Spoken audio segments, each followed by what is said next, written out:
This is Corey Buchanan with the Module 7 assignment. This assignment presents 3 new things I learned from Chapter 7 in the text, and those are the use of feedback, the importance of interaction, and the value of gesture in language learning in children. The presentation also includes ways that I would like to use these in practice. One new thing I learned from the reading was the use of feedback in helping children's language development. Not all approaches support the idea that feedback is beneficial.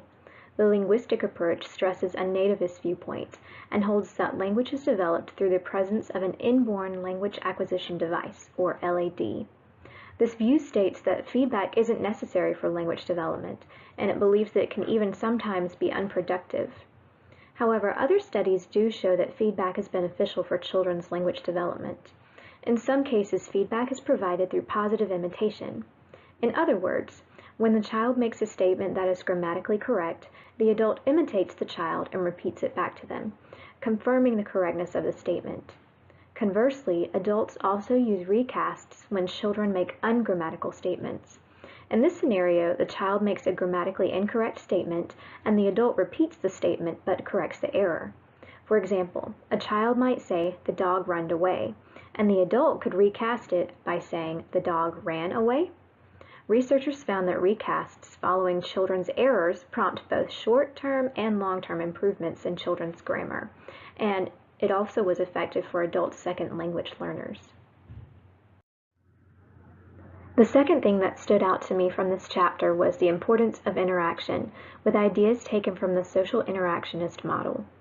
Studies show that simple exposure to language is not enough to develop language in children, as seen in the case of hearing children raised by deaf parents who were exposed to language through television but were not able to adequately learn it themselves.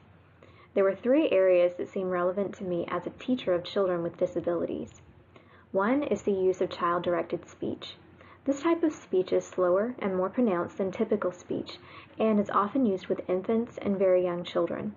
However, it is relevant to me as a teacher of children with disabilities because these children often have speech delays and are at a lower linguistic developmental level than are their peers.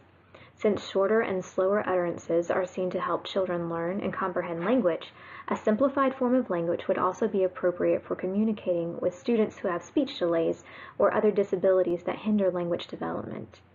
I should allow the children's understanding and response to cue the level of speech I use in communicating with them.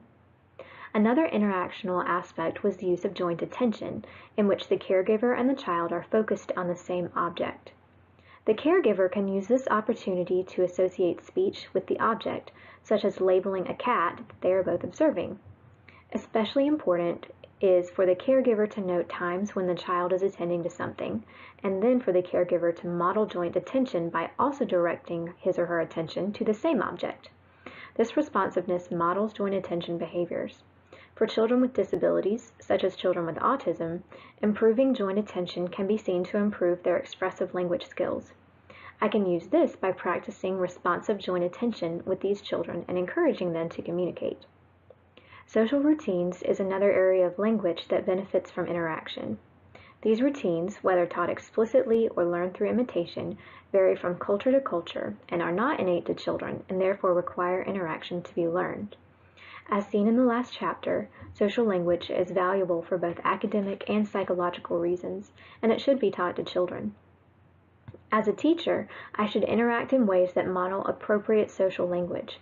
For children with disabilities, I should be intentional about teaching the language of social routines, such as saying thank you or saying it's nice to meet you. All 3 of these areas rely on social interaction to promote success in children's language development.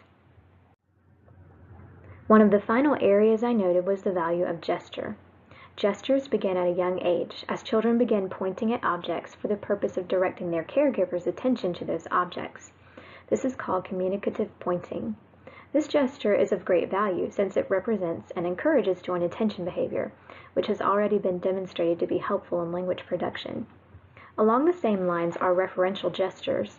When produced by an adult interacting with a child, they serve to make the communication more clear.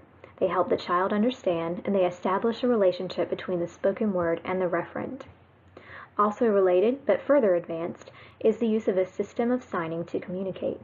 Complete languages have been formed of signs, demonstrating the effectiveness of signs in representing concepts.